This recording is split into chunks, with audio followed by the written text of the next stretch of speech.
Paz do Senhor a todos, amém? Vendo bastante gente conhecida aqui, Júnior, né? O pastor André realmente é um amigo de bastante tempo. Eu confesso que eu mais batia papo com ele do que comprava, mas o papo rendia bem, graças a Deus. E fiquei muito surpreso com o convite, né, de estar aqui.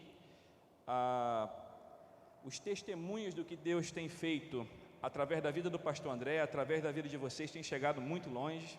Isso é bom, mostra o alcance do testemunho do reino de Deus, da palavra de Deus, e o quanto vocês têm sido bênção para essa comunidade e também para essa cidade. Que Deus abençoe a vida de todos vocês. Bom, eu sou de uma igreja Assembleia de Deus, né, uma igreja pentecostal. Eu costumo brincar em algumas igrejas que eu prego, que não é que eu seja pentecostal com defeito, mas Deus ele me escolheu me usar de uma forma um pouquinho mais serena. Talvez pelo meu habitat natural ser a escola bíblica dominical. Mas uma coisa eu tenho certeza, de uma forma um pouco mais efusiva ou um pouco mais serena, Deus ele tem uma mensagem para essa igreja nessa noite. Eu gostaria de convidar a todos os irmãos a abrirem suas Bíblias no livro de Salmos. Salmo número 141, nós faremos a leitura de todo esse texto e em seguida faremos alguns breves comentários. Essa palavra é fruto de um devocional que eu fiz há um tempo atrás. Quem gosta de pregação aqui, levanta a mão. Quem gosta de pregação? Eu sou viciado em pregação. E não tem como ser diferente aqui vocês congregarem junto com o pastor André, que é um pastor que prega muito bem a palavra de Deus. Queridos, ouça o seu pastor, vá ao YouTube, assista pregações, mas não substitua nenhum pregador pelas experiências que o próprio Senhor vai te dar através das devocionais. Leia a palavra de Deus, ore, e o próprio Deus vai se manifestar através da sua palavra, amém? Então vamos lá, todos acharam? Salmo 41, amém? 141, diz o texto: Senhor, clamo a Ti, acode-me depressa, ouve a minha voz quando clamo a Ti, que a minha oração suba como incenso à Tua presença, e o levantar das minhas mãos seja como o sacrifício da tarde. Senhor, guarda a minha boca e vigia os meus lábios. Não permitas que o meu coração se incline para o mal, nem que se ocupe de coisas más, e nem com aqueles que praticam e que eu coma dos seus banquetes. Fira-me o justo, e isso será sinal de amor. Repreenda-me, e será como óleo sobre a minha cabeça, que não há de recusá-lo, mas continuarei a orar contra os feitos dos ímpios. Eles saberão que as palavras do Senhor são verdadeiras, quando os seus juízes foram jogados precipício abaixo. Os nossos ossos são espalhados à boca da sepultura, como a terra quando é lavrada e arada. Mas os meus olhos te contemplam, Senhor, meu Senhor. Em Ti busco refúgio. Não me deixes indefeso. Guarda-me do laço que me armaram e das armadilhas dos que praticam o mal. Caiam os ímpios nas suas próprias redes, enquanto eu escapo ileso. Amém? Quero chamar a sua atenção para os versículos 3, 4 e 5, que é onde eu pretendo fundamentar um pouco mais essa mensagem.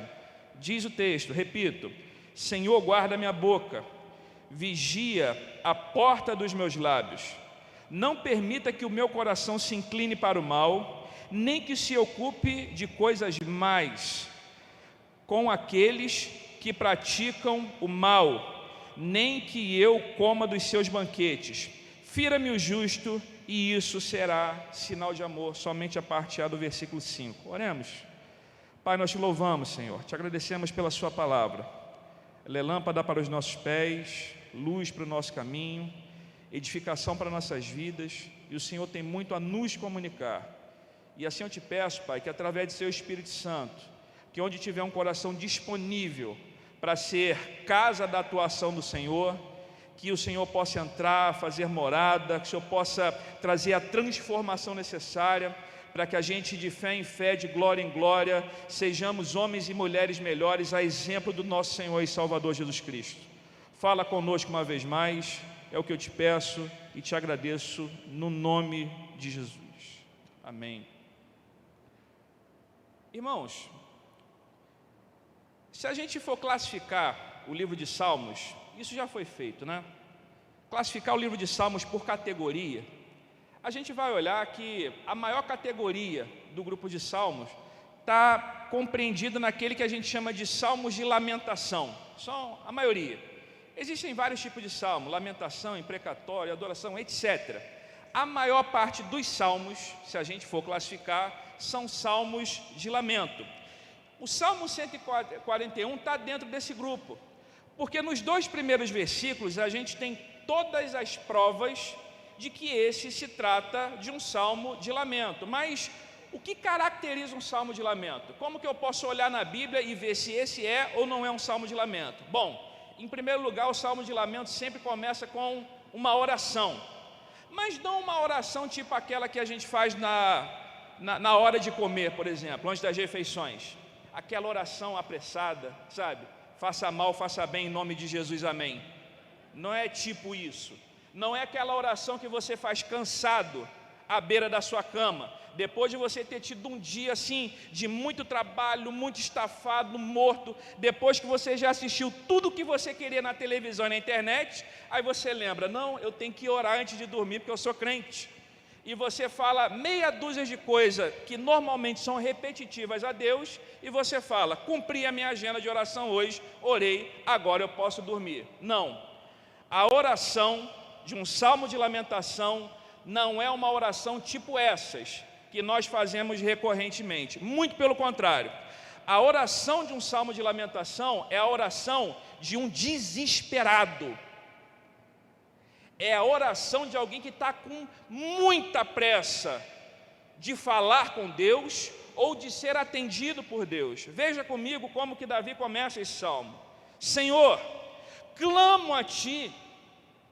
Ele está com vontade de gritar, a alma dele quer gritar para Deus, Senhor, me olha, por favor, eu estou clamando, eu estou gritando, acode-me depressa, Senhor, o meu problema ele é urgente, eu preciso da sua atenção rápido, eu não sei se o Senhor está ocupado com outra coisa, mas se eu puder te fazer um pedido, Deus, me olha.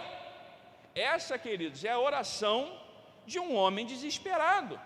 Davi ele tem motivos, embora ele seja rei, embora ele seja a pessoa que na história de Israel foi a pessoa que foi mais frutífera em vitórias, ele tem motivos para orar a Deus desesperadamente. O homem segundo o coração de Deus é um homem como eu e você, desesperado em alguns dias, desesperado em algumas horas. Davi de maneira alguma se difere de quem nós somos.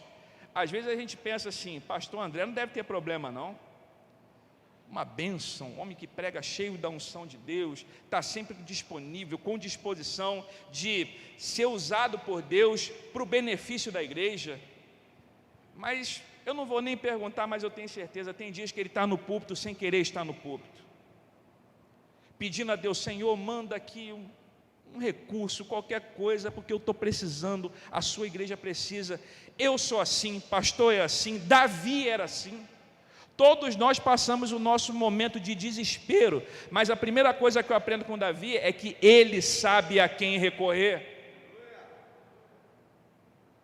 Davi ele não precisa ficar desesperado, porque ele sabe o Deus que ele serve. Agora, preste bastante atenção, no decorrer desses versículos, diz o seguinte, que a minha oração, versículo 2, suba como incenso à tua presença, e o levantar das minhas mãos seja o sacrifício da tarde. Se você ler lá na sua Bíblia, no livro de Levítico, nos primeiros capítulos ali, você vai aprender a respeito dos tipos de sacrifício. Como que eu deveria render a Deus os meus sacrifícios, as minhas ofertas, como que eu cultuaria a Deus? Ora, eu apresentaria um animal para Deus, ou ofereceria em holocausto, num sacrifício expiatório, onde esse animal representaria os meus pecados, e isso me livraria da culpa. Isso era profético. Existiam sacrifícios pacíficos, existiam ofertas de cereais, e diz o autor Russell Norman Champlin que em Israel, todas as vezes que você ia oferecer um sacrifício de cereais, você levava aquela torta, aquele bolo, para ser queimado em sacrifício a Deus, como oferta a Deus, e todas essas ofertas eram acompanhadas de oração do clamor. Então, o ofertante ia até o tabernáculo, até o sacerdote, levava a sua oferta de cereais, o seu bolo pronto para ser queimado, como oferta de incenso a Deus, e depois de oferecer a Deus a sua oferta, o ofertante, ele clamava desesperadamente a Deus. A segunda coisa que Davi me mostra, e que eu aprendo no Salmo 141, é que orações do clamor não são feitas a Deus por pessoas que têm suas mãos vazias. Você já tem um desespero, você já tem a causa que necessita de atendimento, mas a pergunta que se faz nesse texto é: o que você tem para oferecer para Deus ao orar apressadamente, ao querer exigir de Deus tanta urgência? Como é que as nossas mãos, como é que os nossos sacrifícios, as nossas ofertas estão diante do Deus Todo-Poderoso? O que a gente é capaz de ofertar para Deus? No passado eram animais, ofertas de cereais. Hoje nós somos o sacrifício vivo e agradável que Deus quer receber, meus irmãos. O que na nossa vida a gente tem de disposição de perder para Ele, de entregar para Ele. Nós somos muito fãs de nós mesmos, arrogantes, presunçosos. A gente acha que é perfeito, que não precisa mudar nada, e fala: Deus me ama do jeito que eu sou. Ama a ponto de dar o seu filho, mas não é para a gente permanecer do mesmo jeito. O que a gente quer sacrificar para Deus, meus irmãos?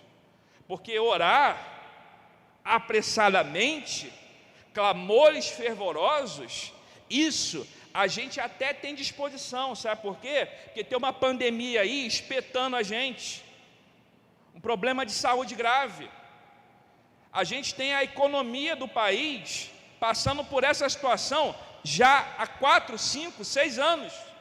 Desemprego, quantos de nós aqui talvez não estejam desempregados? Eu amarguei o desemprego alguns anos atrás, eu sei o que é isso. Quem sabe alguma provação no seu casamento. Gente, são bênçãos de todos os tipos, orações pedindo todo tipo de bênção, orações angustiadas que Deus com certeza recebe todos os dias, todas as horas, em todos os momentos, em todos os lugares do mundo. Mas sabe o que é difícil de Deus encontrar? Gente que queira se sacrificar para Ele, gente que queira perder algo em prol dele, em prol do reino de Deus. Lembra de Ornã com Davi? Davi chegou querendo comprar um terreno, falou: Ornã, me vende esse terreno, eu quero fazer um templo para Deus, eu quero construir um altar para Deus, me vende esse terreno por um preço justo. Ornã falou: não, Davi, é terreno que você quer? Toma o terreno, quer mais o quê? Quer bois para sacrificar? Toma bois, toma carneiros, toma animais, faz o que você quiser, o que você precisar para construir um templo a Deus, eu financio, toma. Davi disse: não, porque eu não posso oferecer para Deus algo que não me custe nada. Eu não posso oferecer para Deus nada que tenha doído em mim primeiro. Você quer fazer orações de sacrifício? Ofereça a Deus primeiro, meu irmão. Está com disposição de perder para Deus essa noite? Você quer perder para Deus essa noite? Porque quem perde para Deus só tem a ganhar, amém? Glória a Jesus. Mas o que está fazendo Davi orar assim com tanta ênfase, com tanta pressa, clamando a Deus com tanta ênfase, com tanta veemência? É engraçado, porque o dia que Davi se deparou com um gigante, ele não ficou desesperado. Vocês viram Davi desesperado diante de Golias? A primeira coisa que ele falou, quando ele chegou ali para levar o mantimento para os seus irmãos no local da batalha, e ele viu um homem, Golias, afrontando todo um exército, ele não se encheu de desespero, ele se encheu foi de coragem, e falou: quem é esse incircunciso? E começou a recolher todas as informações que ele poderia recolher sobre Golias, e a história vocês já conhecem. Davi não teve medo. Aqui, eu não estou vendo Davi orar desesperadamente, porque tem um gigante na frente dele. Eu também não estou vendo Davi desesperado aqui, porque tem um exército afrontando a nação de Israel, e a gente sabe que nação afligida é a nação de Israel, até hoje. Entra no YouTube lá, quando você tiver um tempinho, pesquisa sobre a guerra dos 6 dias, e vê que bênção, vê que maravilha, a proteção de Deus sobre a nação de Israel. O povo afligido, o povo afrontado é o povo de Israel, mas é o povo de Deus, é o povo que Deus protege. Davi não está aqui perdendo a cabeça, perdendo a razão, a racionalidade, porque tem um exército. Não, Davi foi o rei mais vitorioso. Também não tem um motim acontecendo aqui. Lembra quando um de seus filhos quis tomar o trono à força? Davi já estava bem velhinho, e de repente Adonias falou assim: reúne o pessoal e diz que agora eu vou assumir o trono. Não, Davi também não está passando por uma situação de motim, não tem um exército afligindo a nação de Israel, não tem um gigante diante dele. Aí a gente começa a perguntar: o que está deixando o coração de Davi desse jeito? Qual é a guerra? Qual é a luta, Davi? Fala para mim, me diz. E ele vai fazer o relato daquilo que o faz orar desesperadamente. Davi tem 4 vitórias que ele precisa receber aqui, e por isso ele ora com muita ênfase. Os gigantes que Davi está enfrentando, sabe quais são, irmãos? As próprias tentações dele. Davi está desesperado, sabe por quê? Porque ele se conhece. Davi ele sabe que é muito fácil ele cair e pecar contra Deus. Davi sabe que as maiores batalhas que ele enfrenta não são as externas, não são aquelas lutas que se levantam como gigantes diante da gente, mas são aqueles maus desejos que estão dentro do nosso coração. Davi ele tem um medo terrível de ficar distante da presença de Deus. Davi tem medo de pecar contra Deus. Davi tem medo de decepcionar a Deus. A primeira bênção que Davi vai pedir, inaugura aí o versículo 3. Senhor, guarda a minha boca. Porque Davi sabe que a primeira vitória que ele precisa é de uma vitória contra a própria língua. Davi sabe o que a língua dele é capaz de fazer. E está aí um gigante que precisa realmente ser vencido, irmãos. Não tem uma pessoa nessa vida que não sofra os grandes problemas daquilo que fala sem pensar. Não existe uma pessoa sequer. E está aí um mal que é universal. O apóstolo Paulo, quando ele vai escrever a carta aos Romanos, boa parte da carta, ele quer provar uma coisa: universalidade do pecado, que nada mais é que o pecado é um efeito que atingiu a todas as pessoas. De Adão para cá, todo mundo tem o mesmo defeito: pecado. E se tem um tipo de pecado que ele está presente em todas as pessoas, são pecados relacionados à oralidade, pecados relacionados à língua, pecados relacionados à fala. Quando ele chega no capítulo 3, versículo 13, olha o que o apóstolo Paulo vai falar em Romanos: a garganta deles, dos ímpios, dos incrédulos, dos não crentes, é um sepulcro aberto, enganam com a língua, e debaixo dos seus lábios há veneno de serpente. Olha, gente, que coisa estranha de se dizer, mas é a mais pura verdade. A gente preocupado com armas naturais, não é? preocupado com revólveres, com canhões, sendo que a arma que mais tem matado ao longo da história é a nossa própria boca. Repito as palavras de Paulo: a língua deles é um sepulcro aberto. Matam com a língua. Debaixo dela há veneno, ou seja, nós constantemente desferimos veneno, morte, para pessoas que convivem conosco na nossa casa, na nossa igreja, na nossa comunidade, no nosso trabalho, na nossa faculdade. Pecamos porque queremos, planejamos o pecado, pecamos sem pensar, não importa, todos com a língua cometem pecados. A ponto do irmão de Jesus, Tiago, quando ele escreve a carta universal dele, ele passa o capítulo 3 todinho falando sobre o problema da língua.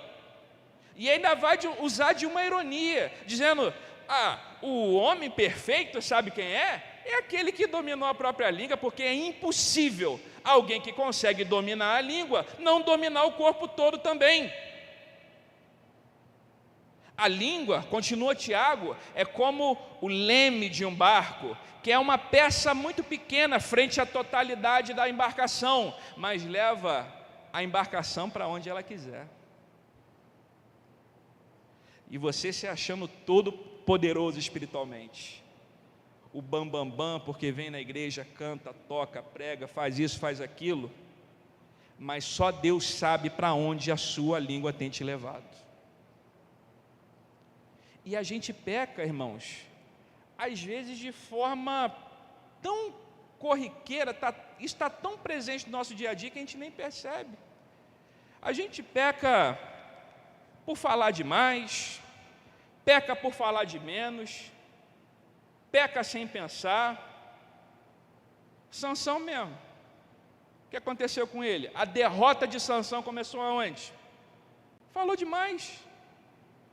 Enquanto ele estava guardando o segredo dele com Deus, estava tudo beleza. Você me traz aqui cordas novas, me amarra aqui, eu vou perder minhas forças. Aí fazia caçoada com o pessoal lá, não dava certo. Enquanto ele guardou o segredo, enquanto ele calou a boca, enquanto ele ficou quieto e guardou o único segredo que Deus pediu para ele, tudo dava certo. Aí o bobão fica apaixonado. Olha o perigo. Olha o que ele faz: entrega. Pergunta malvada também que ela fez: se tu me amas, você conta. Brincadeira, né? Mas ela conseguiu. E ele falou. E sabe o que aconteceu? Aquele que era o nazireu de Deus, que era juiz em Israel, teve os seus últimos dias como bobo da corte. Ali por volta do capítulo 15 e 16 de Juízes, você vai ler que não somente prenderam Sansão, rasparam seu cabelo, mas vazaram os seus olhos, levaram ele para ficar dando volta no moinho. E quando eles queriam diversão, sabe o que eles diziam no palácio? Traz Sansão para nos divertir. A boca grande fez ele perder a visão de Deus para a vida dele. O fato dele falar demais e não guardar segredo com Deus fez ele perder o ministério, a vocação que Deus entregou para ele. Miriam, mesma coisa. Números capítulo 12. Tudo certo com a nação de Israel, de repente bate ciúminho no coração da Miriam. Quem Moisés pensa que acha que Deus só fala com ele, e começou a falar mal do irmão. Chama Arão para fazer fofoca. Olha lá, metido. Acha que Deus só usa ele. Sabe o que aconteceu? Deus, ele desceu no arraial, falou: Moisés, Arão e Miriam, agora na tenda. Quero encontrar com vocês. E ali tinha todo um esquema, né, pastor? A fumaça, a manifestação do poder de Deus. Quando a fumaça sobe, meus irmãos, Miriam está toda leprosa. Em Israel, há 2.000 anos, 2.500 anos atrás, a lepra, que sempre foi uma doença muito grave, era conhecida como a doença dos contendeiros, a doença dos faladores, a doença daqueles que não têm como guardar a língua dentro da sua própria boca. A doença daqueles que falam demais. Aí o que acontece com uma leprosa? Tem que viver afastada do arraial, porque quem fala demais tem que viver sozinho. Esse é o castigo de Deus, esse é o juízo de Deus. Davi, sabendo de todos esses problemas, de o quanto ele é propenso a pecar com a sua boca, sabe o que ele fala? Senhor, eu estou desesperado, coloca um guarda na porta da minha boca, Senhor.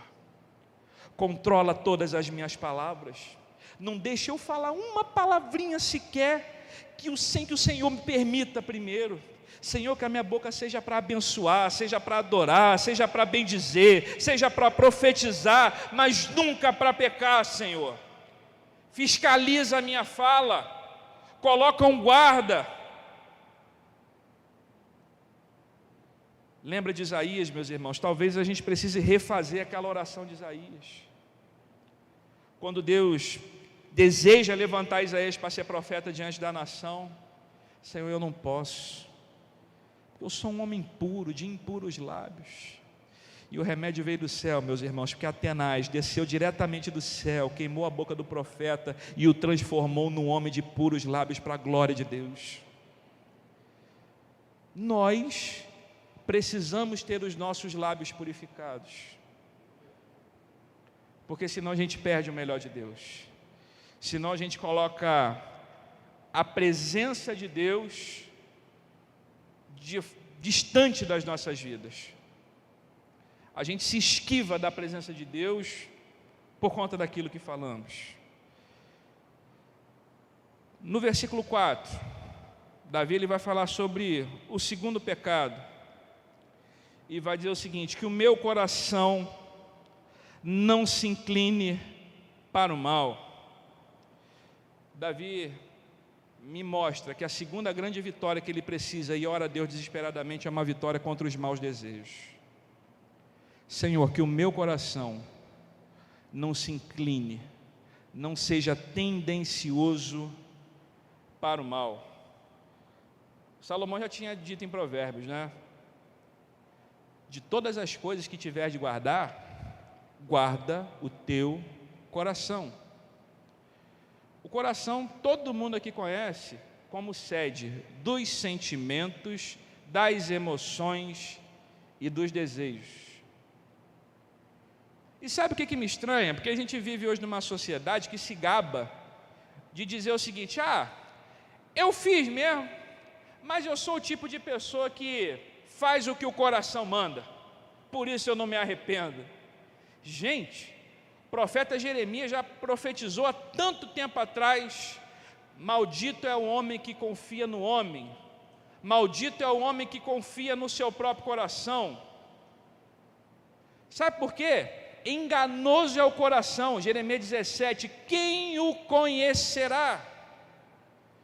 Irmãos, está aí uma parte de dentro da gente que vive pregando peça. Eu não é. Agora me fala o que acontece na nossa vida se a gente for movido todos os dias simplesmente por aquele desejo que vem, que aparece. A gente vai viver pecando de forma recorrente, iníqua. Quando Tiago for explicar o que é pecado, escuta bem o que Tiago escreveu: pecado é quando você dá vazão e realiza as concupiscências, ou seja, o desejo do seu próprio coração. Davi, quando escreve o Salmo 51, ele vai dizer: em iniquidade fui gerado, em pecado me concebeu a minha mãe.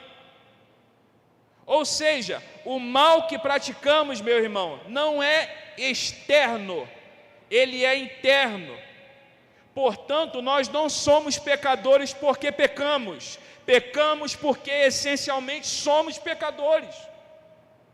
Todas as vezes que a gente pratica aquele desejo latente do nosso coração, sabe o que a gente consegue? Fracassar diante de Deus. Nosso coração é mau, meu irmão, não se engane. O nosso coração é corrupto.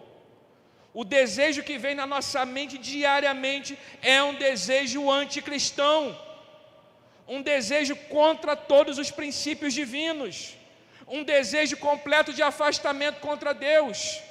Por isso que Paulo diz: nós estávamos mortos em nossos delitos e pecados, porque o pecado nos torna homens e mulheres mortos para as vontades do Senhor, mas aquele que pode regenerar os corações está aqui entre nós, e aquilo que Ele tem poder para fazer e quer fazer é mudar o desejo do nosso coração. Por isso que Paulo também escreve aos Gálatas: porque a vida que temos não é mais a nossa, já estamos crucificados com Cristo, portanto não vivo mais eu, Cristo vive em mim.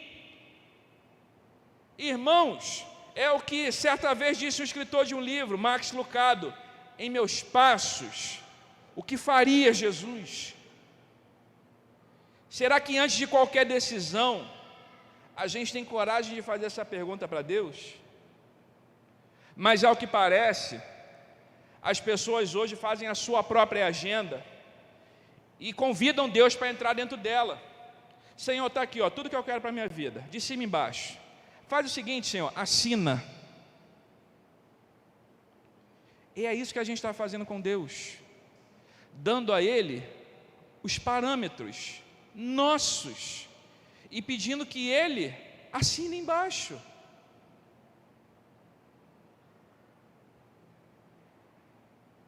O nosso coração está inclinado para o mal, irmãos. Não peço para que Deus entre na sua vida para realizar os seus desejos. Peça que Ele troque, peça que Ele te converta, peça que Ele mude os seus caminhos, peça que Ele mude os seus parâmetros, pede para que Ele mude os seus conceitos, pede para que Ele mude as suas opiniões.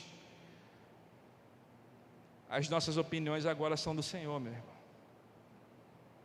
Por isso que Paulo vai dizer: já que foste ressuscitados com Cristo, então pensai nas coisas que são do alto.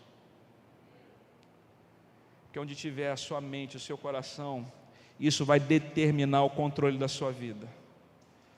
Não seja escravo do seu coração, meu irmão. Não seja escravo dos seus próprios maus desejos. Versículo 4, parte B. Davi vai dizer para a gente qual é a terceira vitória que ele precisa, e por isso ora com tanta ênfase. E vai dizer: que eu não participe de banquete com os malfeitores. Davi, ele sabe que a terceira vitória que ele precisa é de uma vitória contra a influência dos ímpios. Se engana quem acha que é possível você viver completamente alheio à convivência com homens, mulheres que não tem temor a Deus.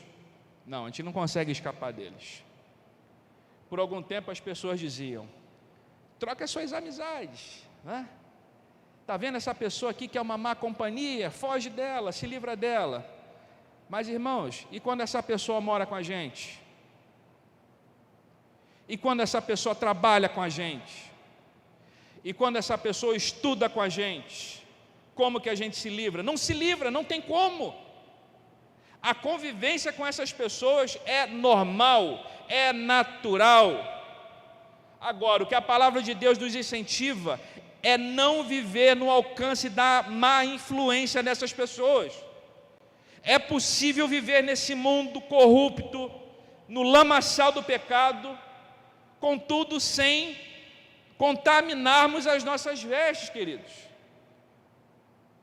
O que Davi escreve no Salmo 1 está muito claro, não é? Que bem-aventurado é o varão que não se detém no caminho dos pecadores, não se assenta na roda dos escarnecedores, mas antes tem o seu prazer na lei do Senhor, e na sua lei medita de dia e de noite. Não se deter no caminho dos pecadores, né?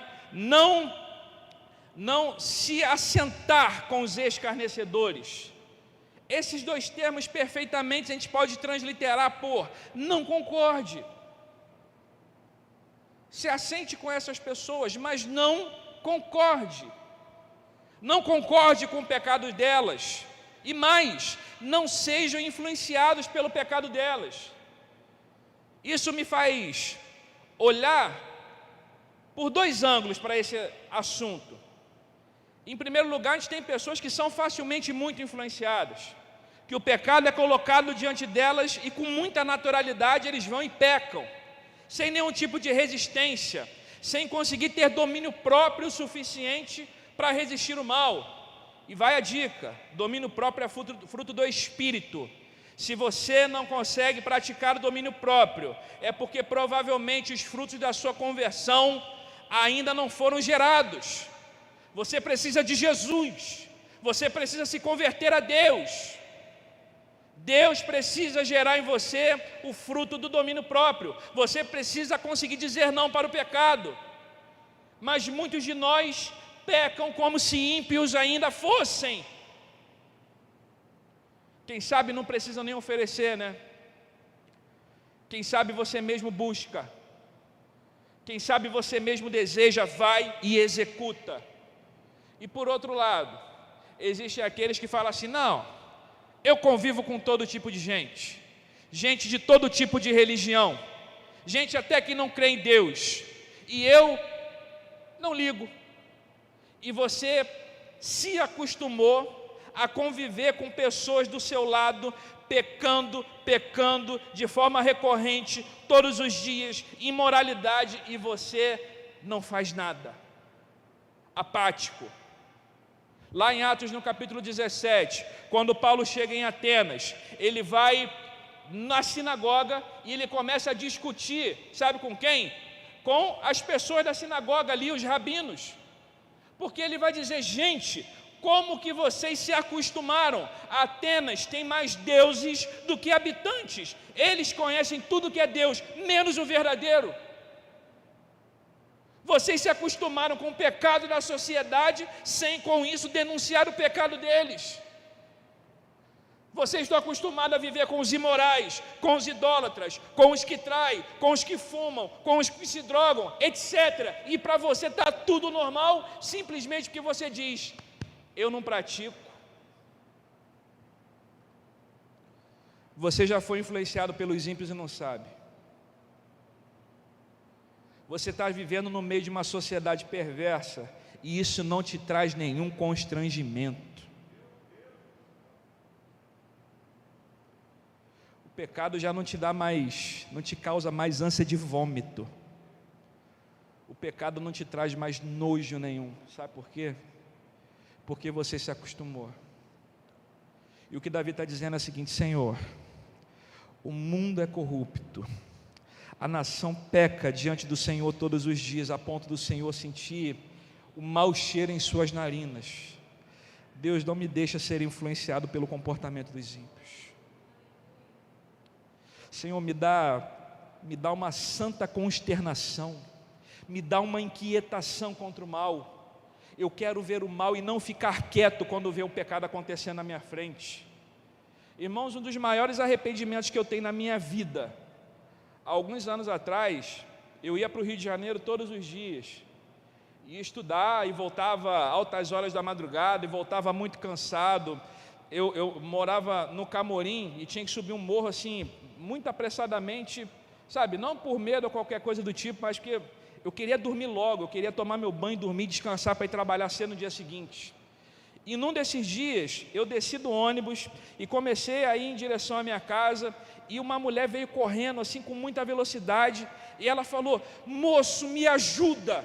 E eu falei: me ajuda por quê? Porque ele vai me bater. Quando eu virei o rosto, o marido dela já veio espancando e batendo nela morra abaixo, a mulher sendo esmurrada na minha frente, e eu não fiz nada. Eu lembro disso e sinto vergonha de mim mesmo, porque como servo de Deus eu não fui capaz de denunciar o pecado grave que aconteceu na minha frente.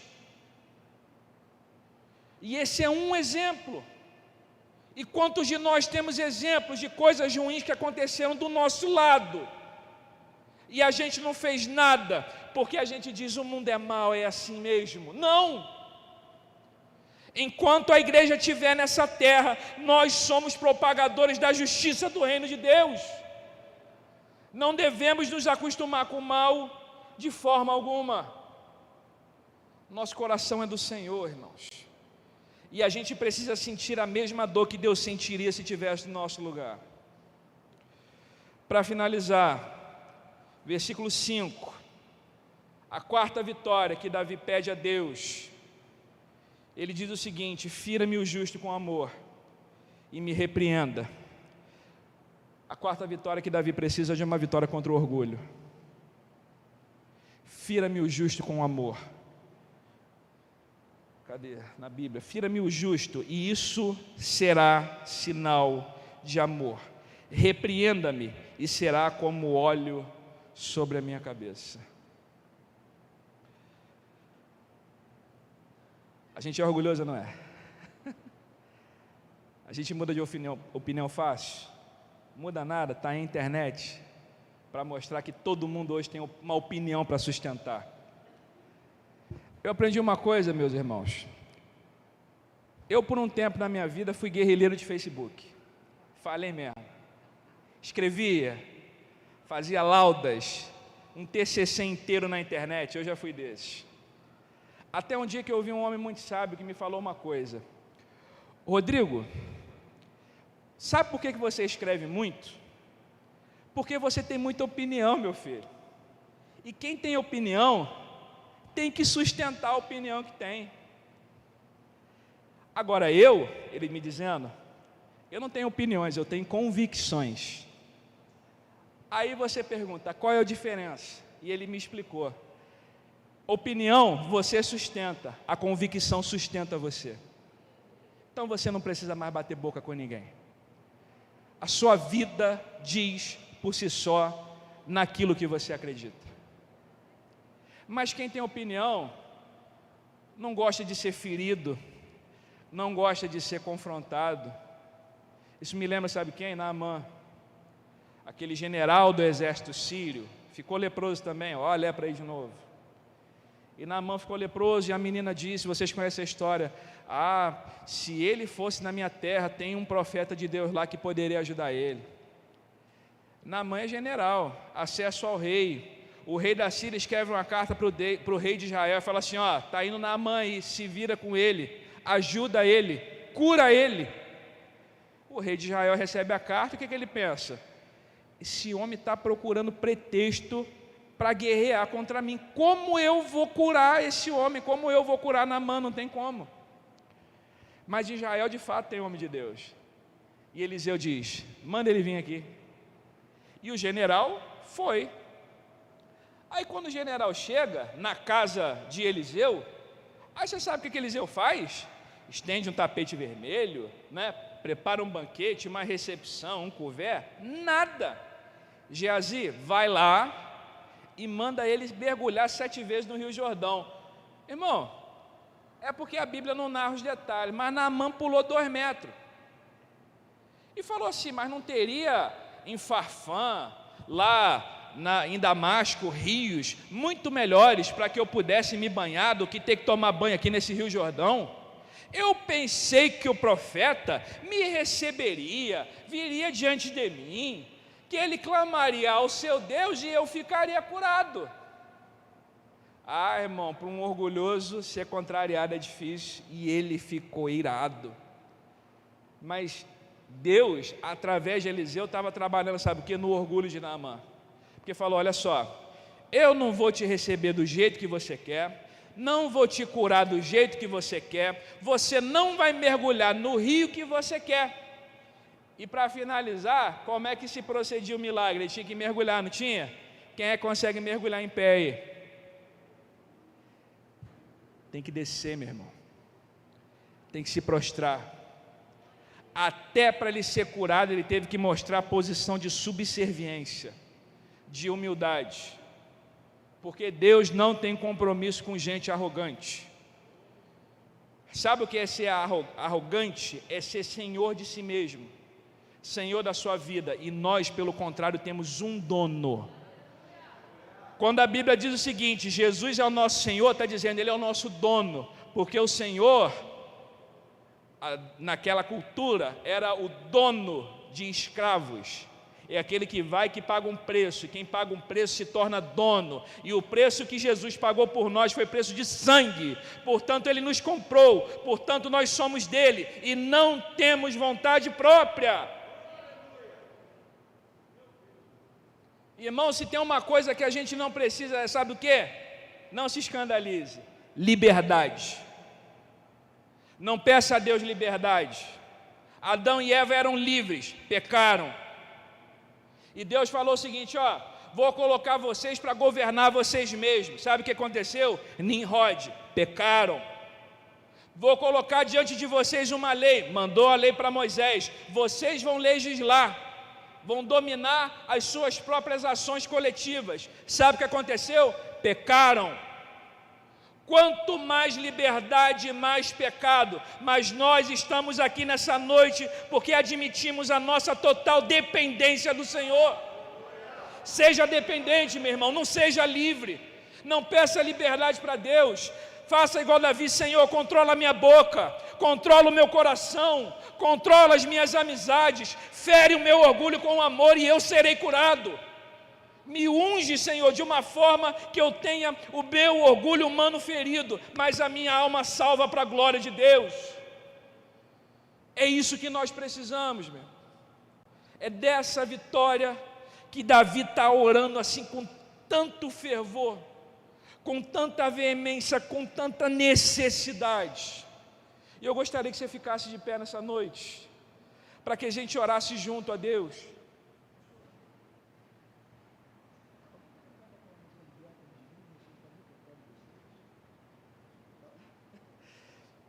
Irmãos, a gente precisa entregar o nosso coração ao Senhor, a nossa boca ao Senhor, a nossa vida inteira ao Senhor. Se você nessa noite está aqui ouvindo essa palavra, ouvindo essa mensagem, eu faço a você esse convite, entregue a sua vida por completo a Deus. Faça da sua vida uma oferta agradável a Deus nessa noite. Entregue a Deus totalmente o controle da sua vida.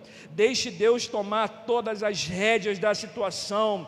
Não entre em desespero, não entre em pânico. Que você leve a Deus, através da oração, todas as suas necessidades. Eu tenho certeza que o Senhor virá sobre a sua vida. Ore comigo nessa noite. Pai, nós estamos aqui, Deus, a sua igreja reunida, cultuando ao Senhor.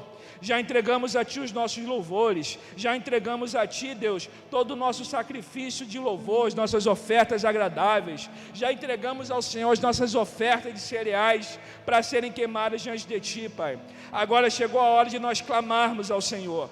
Nós clamamos ao Senhor como Davi clamava, clamamos desesperadamente, clamamos com fervor, clamamos com senso de urgência, porque precisamos ser atendidos por Ti, meu Deus. Pai, mas o que nós precisamos não são de vitórias materiais, não são vitórias financeiras somente, vitórias na vida familiar, vitórias na saúde, tudo isso nós precisamos e o Senhor já sabe, mas nós te pedimos nessa noite, olha para o nosso interior nessa noite, liberta-nos de nós mesmos, Senhor, liberta-nos do domínio que achamos que temos sobre a nossa vida e não temos, liberta porque nós somos arrogantes, liberta porque a gente acha que na hora correta a gente consegue se livrar do pecado, mas o pecado está diante da gente e nós continuamos caindo, continuamos pecando. Pai, toma o controle da nossa vida nas suas mãos, cura nossas vidas, transforma-nos e nos deixe cada dia mais parecido com o Senhor e Salvador das nossas vidas, o seu Filho amado Jesus Cristo. Fica conosco, nos ajuda em tudo, é o que te pedimos no nome de Jesus. Amém.